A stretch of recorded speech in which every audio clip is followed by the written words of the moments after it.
gestionnaire de formation. lii moo ëpp xaalis. Do you think you could fall for a woman like me? 'Cause I find it hard to trust. I need too much, and I really don't believe in love. No, no. Do you think that I could be the girl of your dreams?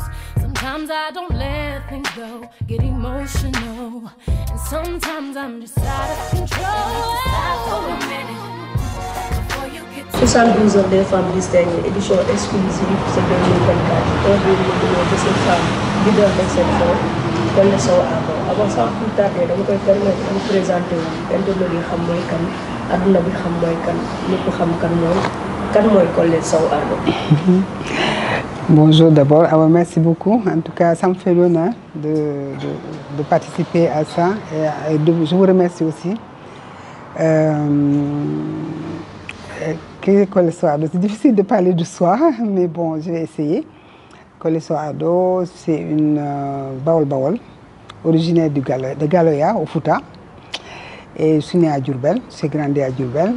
Et voilà, et que je suis dans la mode, ça va faire maintenant 45 ans, mais je suis installée depuis 40 ans. Et j'ai fait mes études à Paris, l'Institut de coupe et de haute couture de Paris. Et j'ai travaillé un peu en France avec une grande maison qui s'appelait Bridal. Et Bridal avait fait les tenues de Bokassa, premier à l'époque. Ça fait longtemps, je pense que vous yàgg.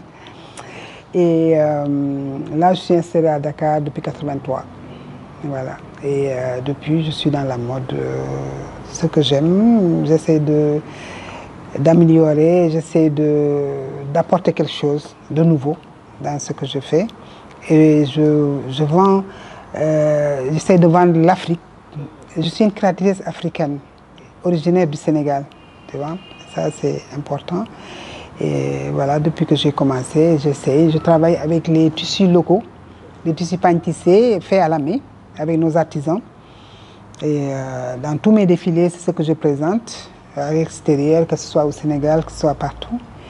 Et voilà, c'est ça Collé Sow Ado. Par rapport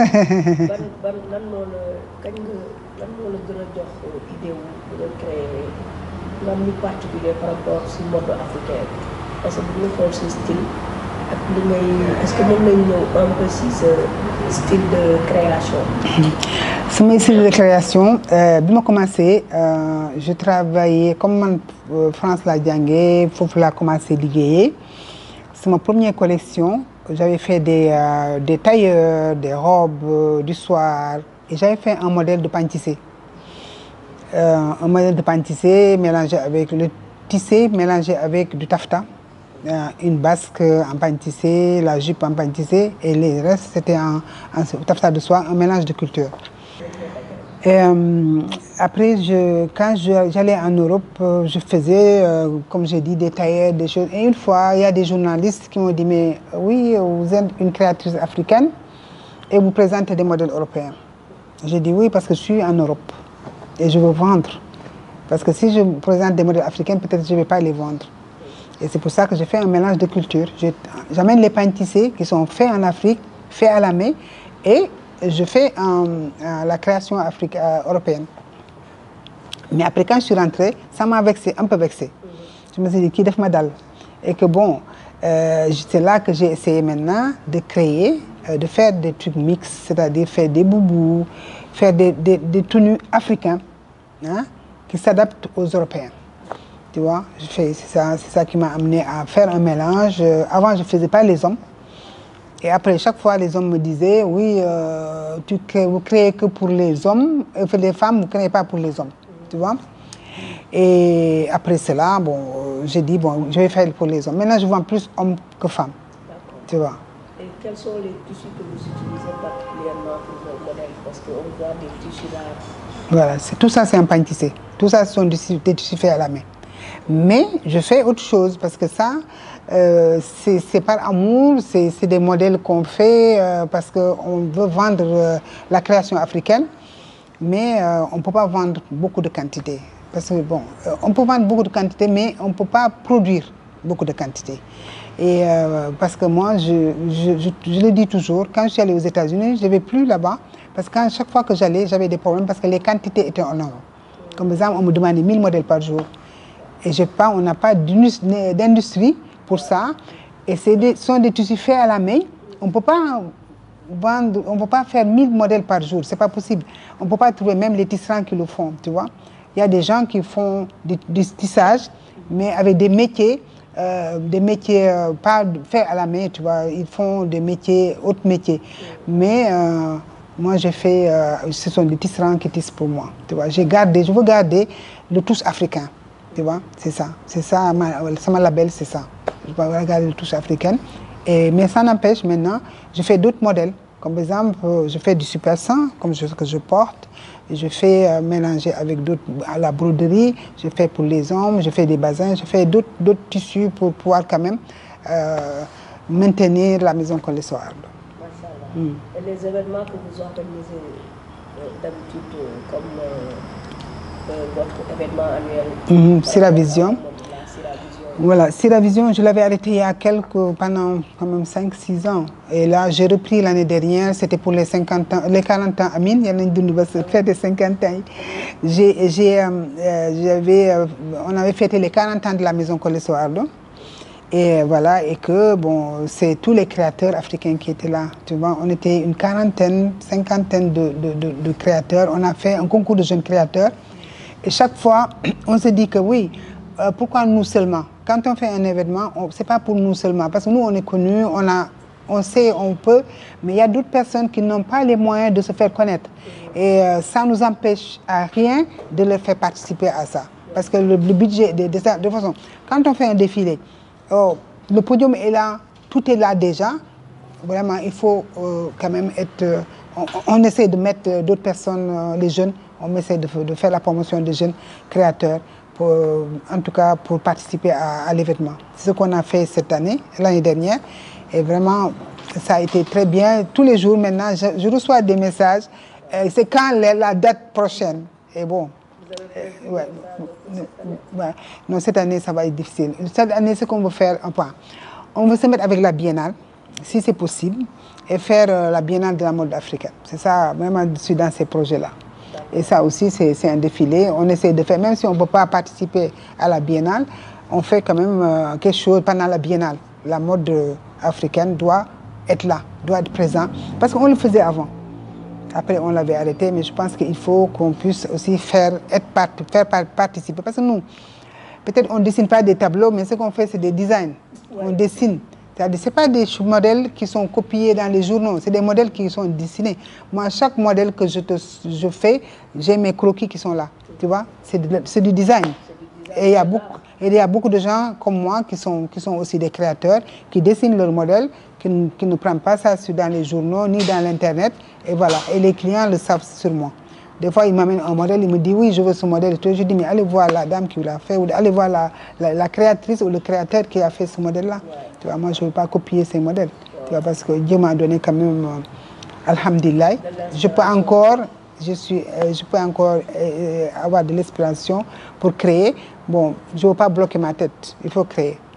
Voilà. Ça, il faut créer. Que pensez-vous vous faites partie des personnes qui ont révolutionné, en tout cas, le mode africain, le mode révolutionnaire. Aujourd'hui, dans le mode africain, juste sénégalais, nous disons mode.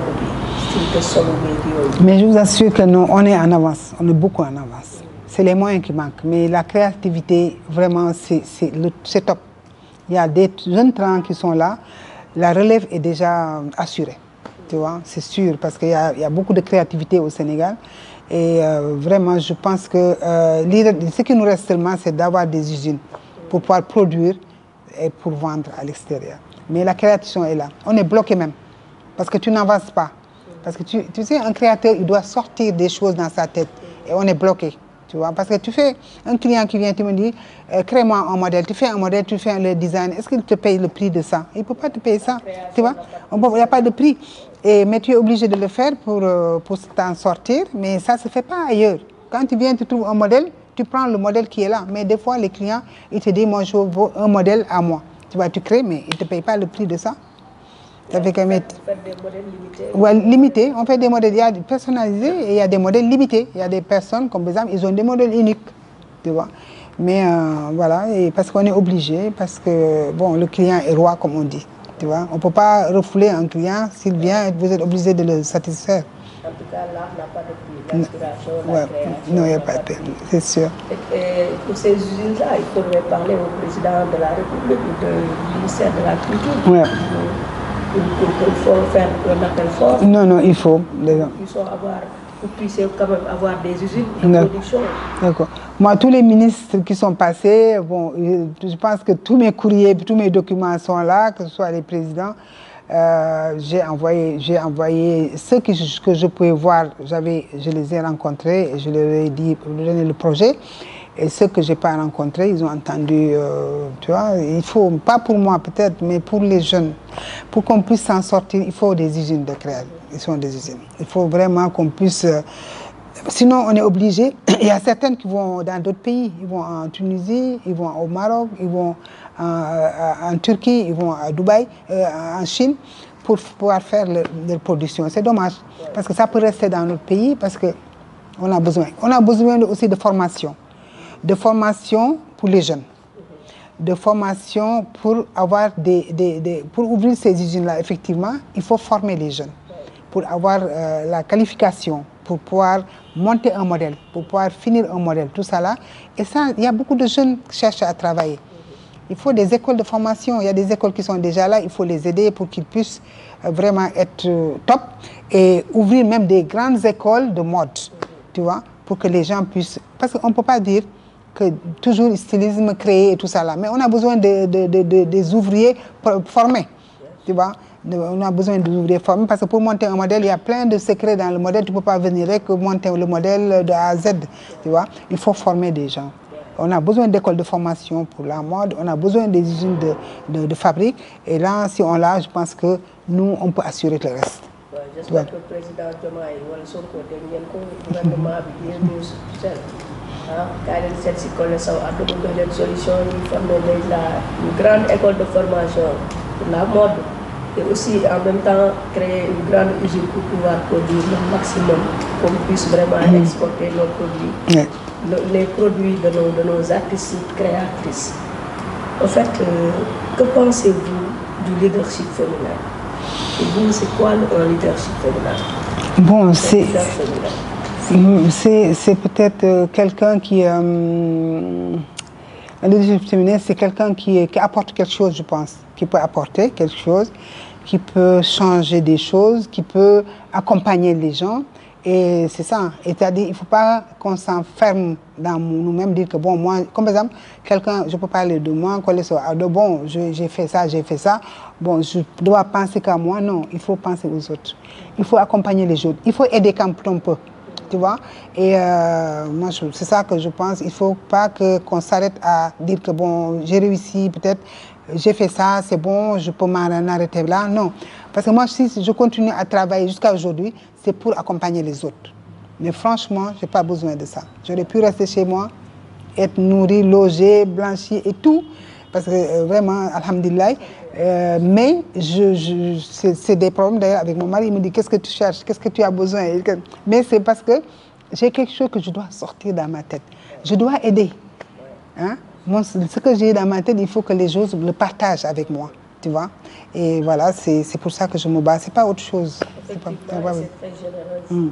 Est-ce que vous faites partie d'une communauté féminine, comme d'une association de femmes et quelque chose de ce genre? Ouais, je fais partie de, comment ça s'appelle encore, Etudiam.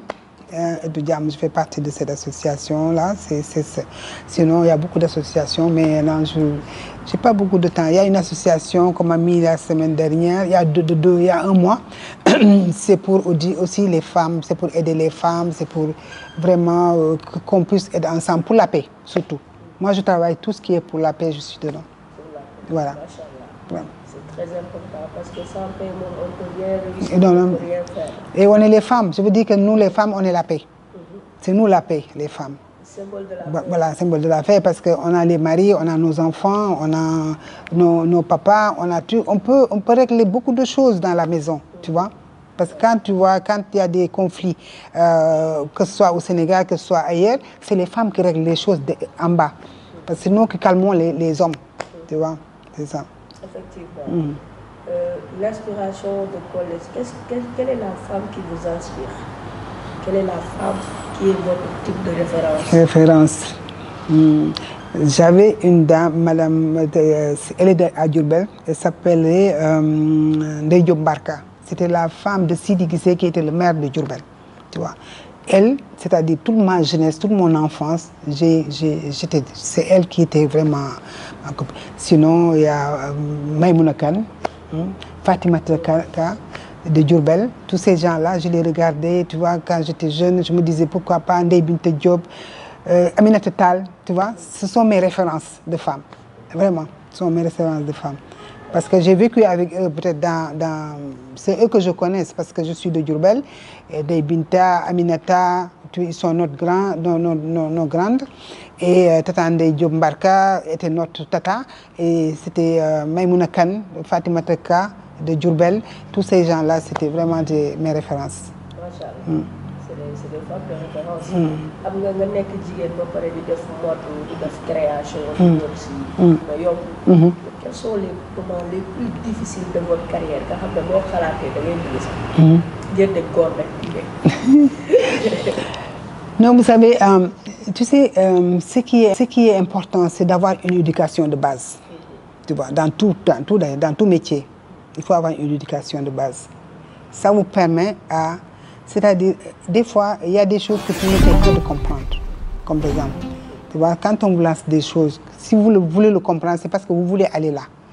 Il faut effacer des choses dans la tête, tu vois. Moi, il n'y a que mon travail qui comptait, tu vois. Il n'y a que mon travail qui comptait et les gens me respectaient beaucoup. Les gens me respectent parce que quand les gens me voient, déjà, je ne suis pas abordable facilement, tu vois. C'est ça. Et ça m'a permis d'avoir un truc sur moi. Et voilà, et je l'ai passé normalement. Et tout le monde me respectait. Vraiment, les gens me respectent. Les gens me respectent. Là, c'est vraiment mon atout, quoi. Les gens me respectent. Voilà. Donc, il n'y a pas de moment difficile? Difficile dans le travail, peut-être. Parce que dans tout le travail, c'est difficile pour commencer. C'est-à-dire, quand on commence, effectivement, pour aller là où on veut aller, c'est difficile. C'est difficile. Ma difficulté, peut-être, c'était avec les banques. Ma difficulté, c'était avec arriver à faire quelque chose. Ma difficulté, c'était la jalousie. Mais tout ça, là, moi, je le mets de côté. Parce que moi, j'ai dit que quand Dieu décide quelque chose, personne ne peut quelque chose. Tu vois, il n'y a que lui qui décide. Quand il me met dans une voie, la voie, là, c'est lui qui le trace. Ça va aller jusqu'au bout. Tu vois. Et quand ça s'arrête, je me dis que c'est lui qui l'a décidé. Moi, c'est ça. Je vis comme ça et j'ai été élevée comme ça. Tout est Dieu pour moi. C'est Dieu qui décide tout. Voilà. Donc, quels sont les meilleurs moments? Les meilleurs moments, c'est quand j'ai fait mon premier défilé à Dakar déjà, décembre 83, où vraiment les gens... C'était la première fois que je faisais la mode au Sénégal. Les gens ne me connaissaient pas. C'était la première fois que je faisais une collection à moi et que les gens tout le monde m'a adopté. Tout le monde m'a entouré, tu vois, pour que je puisse continuer. Ça, c'est la première chose. Deuxième chose, c'est quand on m'a invité à l'ONU, seul Africain, à faire les 50 ans de l'ONU pour faire un défilé. Tu vois, ça, je me suis dit que... Et puis, c'était pas... Il y a longtemps, je venais... Peut-être j'avais fait 10 ans ou quelque chose. Mais je n'étais pas connue. Mais ils m'ont adapté mon modèle. Et ça m'a quand même fait quelque chose, tu vois. Seule africaine, à l'ONU, à faire le défilé. Ça m'a donné un talent. Voilà. Machallah, une fierté africaine. Si yan projet d'avenir nga nekk yoo xam ne yaa ngi koy bëgg ko def comme li nga doon wax sànq yow moom bu la neexee fi mu toll bi nga daxal wallaay comme sa inspiration artiste moom du jeex saa du jeex saa yoo toogee yaa ngi xalaat yaa ngi dessiné en plus yaa ngi bëgg a booster génération bii di ñëw jox leen ci sa xam-xam accompagner leen. Actuellement, lan mooy sa mbëbëtu projet d'avenir yi nga am. Sama projet d'avenir, c'est juste que ñu am ay unité de confection. je dis souvent c'est pas unité de confection Collé Sow Ardo mais que une unité de confection commune où ku nekk ci ñun boo defee sa collection nga def sa défilé nga dem def sa promotion dem à l'extérieur wane say modèle ñu commandé la soo munee nga bu na dem ci usine bi mu defaral la nga dem jaay tu vois premièrement des écoles de formation des métiers de la mode il y a 40 métiers dans la mode yónnee naa ko ministère de la culture yónnee naa leen ko la dernière fois il y a 40 métiers dans la mode où tout est dedans li jàpp ci li kii mode bi yëpp li ci laxasu mode c'est beaucoup de choses c'est pas seulement faire un vêtement mais li accompagner sax vêtement bi ci la bokk tu vois il y a 40 métiers dans la mode que j'ai écrite et que j'ai envoyé au ministère de la culture tu vois pour que ñu xool lan la ñu mën a def pour former ces gens-là pour que ñun ñu mën a féex nga xam ne man su ma defee sama modèle bii tey nga am ku ko commandé ma mun ko yow tey boo ñëwoon bëgg modèle bii balaa nga koy am 15 jours tu vois parce que il faut le faire il faut bien le faire il faut 15 jours pour nga am modèle bi parce que c'est ça kon xam nga loolu mënoo ci avancer tandis que suñu amoon ay usine doo sonn da ngay def sa design def sa prototype def say patronage def sa moulage def sa dégradation yóbbu ñu defal la say modèle ñawal la ko nga def say maal fekk yow am nga say client nga livré loolu c'est loolu mooy tax ñu avancer parce que li ñuy def nii ça avance pas la mode. loolu moom c'est un appel fort voilà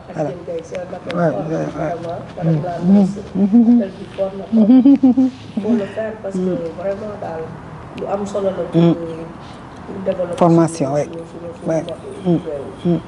Collé Sow Ardo féministe la waaw féministe la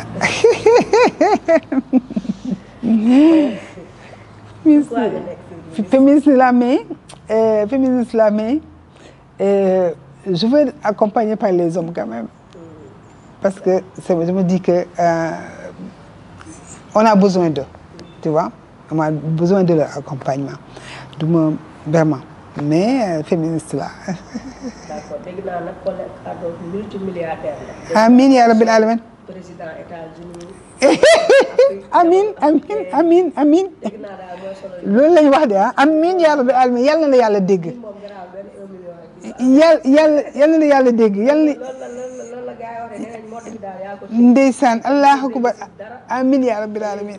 yóbbu ay conteneur États-Unis dëgg la conteneur France alhamdulilah allahu akbar yàlla suñ borom yàlla na ma yàlla dégg yàlla na la yàlla dégg def ko amiin yaa rabbil alamin. Qu'est-ce que cela vous fait aujourd'hui d'être nominé parmi les femmes distinguées internationales ndax domaine bu nekk wàll bu nekk dañ fa jël kenn am na ñoo xam ne elles sont au niveau international c'est nekk ay femmes francophones jàmbaar parmi ces femmes yaa Rougui Sow waaw certainement war nga ko xam dégg naa ko déjà fait une interview en entretien très intéressant ak ñeneen ak ñeneen ñu jël la tànn la si tey nominé la fas yéene la jox raaya loolu lan la def tey mais très fort c'est très fort parce que booy nekkee ci dara di ci liggéey ba nga am benn bés ñu am ñoo xam ne xamuloo leen sax parce que c'est la première fois ma gis la xaw ma la kon nga jóge file yow c'est-à-dire soo ko defee c'est honnête parce que defuloo ko parce que dama fay wala defuloo ko parce que dama def lii defuloo ko parce que yow yaa ko xalaatal sa bopp ak ñi nga àndal say naataango kon c'est pur c'est-à-dire c'est très fort pour man tu vois vraiment mënuma la wax sax contentement bi ma ci am déedéet on est ensemble non vraiment non c'est très très contente de faire partie de ça de vous de votre choix vraiment de ça il y a pas de prix je peux pas awma dara lu ma leen mën a fay parce que yéen laa war a remercier parce que booy liggéey ci dara ba ñu xàmmee la ci ràññee la ci vraiment defal la loolu am na yu ñu ma defal ay bitim réew am na du may defal kii décoré nañ ma def nañ lii mais du doy parce que dafay tax toujours dafa am sa fi nga nekk yow ñooñu xam nga man xaw ma leen te ñoom am na ñoo xam ne xamuñu leen suñ demee ba choisir ma c'est parce que dëgg la ci ñoom kon vraiment loolu dafa fort vraiment dama leen di remercier au fond de mon cœur fond de moi vraiment merci beaucoup jërë ngeen jëf vraiment au fond du cœur yal na leen di. ñooy sant di leen gërëm wala un appel que vous voudriez lancer ban appel lay doon. bon su ma amee ñu may remercier c'est de remercier mon mari déjà parce que lii mu def lii yëpp moom ma ko permettre.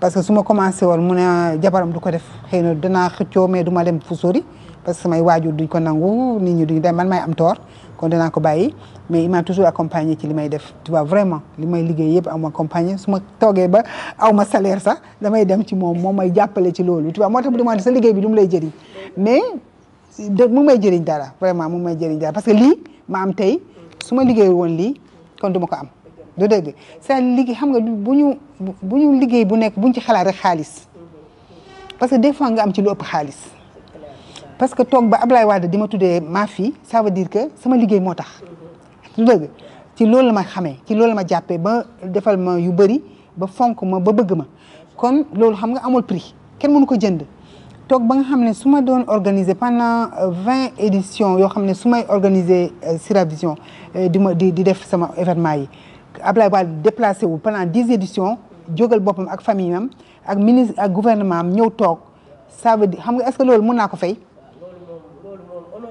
waaw xam nga mënu ma ko jënd toog ba ci yàgg benn président extérieur woolu ma ne ma ñëwal ma ñëw mu ne ma dama bëgg nga solal ma dama bëgg nga ñëw dëkk installé sama dëkk koo xam ne xaw ma ko xam nga su ma def woon lii du ma ko am du dëgg voilà di ma wax ñawal ma damay def campagne ñawal ma sama yére xaalis a ngi nii defal lu ta nga ñëw xam nga ne su ma deful woon lii kon du ma kii ça du question reconnaissance bi may am lii moo ëpp xaalis tu vois moo ma ëppal xaalis te nag franchement sant yàlla bu baax a baax parce que je suis reconnue partout et les gens même tout ñëpp ma bëgg muy Sénégal muy fépp ci àddina bi je pense que bitim réew sax lañ ma gën a bëggee voilà parce que benn bés dem naa je suis allée à kii Roissy ma rang taxaw di def détaxe taxaw ci gannaaw benn femme woolu ma defee ne keneen lay wax mu ne ma yow ma ñëw mu ne ma je vous ai vu hier à la télévision c'est pas Collé Sow Ado ma ne ko wax mu ne ma vous devez pas faire la queue mu defee ma dafa détaxe ma dem sama yoon loolu lan la liggéey bi moo ko indi tu vois moo tax damay wax toujours nit ñi nañu jafandu ci seen liggéey te liggéey booy def bu ci tricher liggéey booy xaar client bi fay la ko wala ki ngay liggéeyal fay la ko kenn mënul fay kenn dara parce que li ngay joxe travail intellectuel bi ngay joxe sa temps bi ngay joxe man quand je quitte je viens ici à 9h des fois wala ma ñëw fi 10h balaa may def des fois danaa dem ba 22h ma toog fi pour benn client bu wala jël si yéreem te bëgg naa mu sol ko ma xool ndax amul problème lan des fois 100 120 150 000 francs lay fay sama temps moo ëpp loolu mais confiance bi ma client bi def ba jox ma boppam ba ma war a ñëw ba ci man ne ma man yow laa bëgg nga defal ma mu rafet kooku déjà mënu ma ko fay kon xam nga du ma xool prix bi ma fay damay xool responsabilité bi ma ci am ak choix bi ma choisir man ma jox ko lu ëpp li nga xam ne moom laa digganteeg moom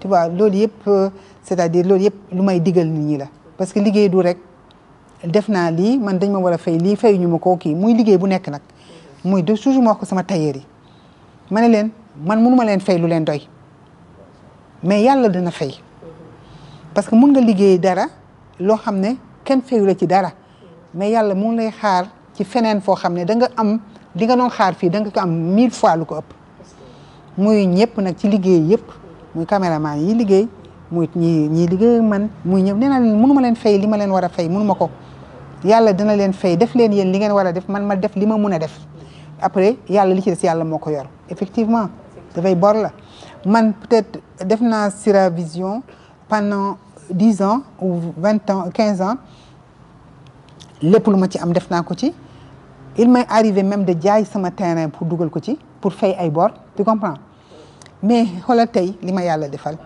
yàlla jox ma fii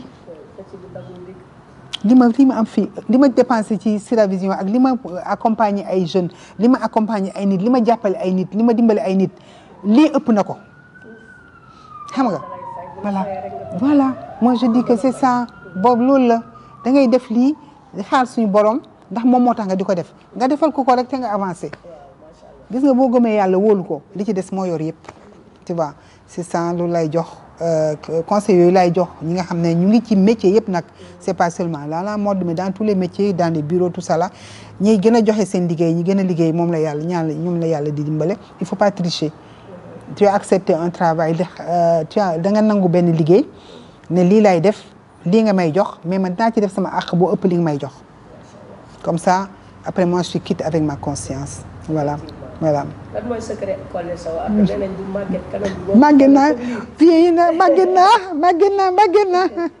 màgget naa ça a beaucoup changé xanaa xëy na liggéey bu bëri rek liggéey bu bëri xëy na bon je me concentre beaucoup je travaille beaucoup dans la tête je me concentre beaucoup danaa def aussi ay sport tuuti voilà et bon alhamdulilah sant yàlla waaw dama bëgg a jege yàlla xam nga boo ko jegee rek di waay yaa jege yàlla jege suñ borom vraiment sant yàlla bu baax di yàlla.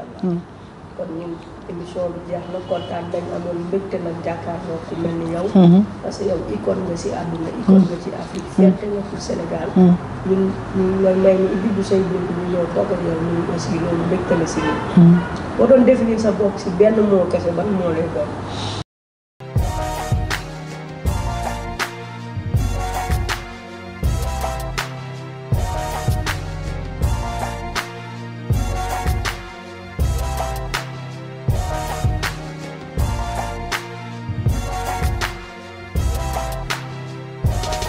lii moo ëpp xaalis. Do you think you could fall for a woman like me? 'Cause I find it hard to trust. I need too much, and I really don't believe in love. No.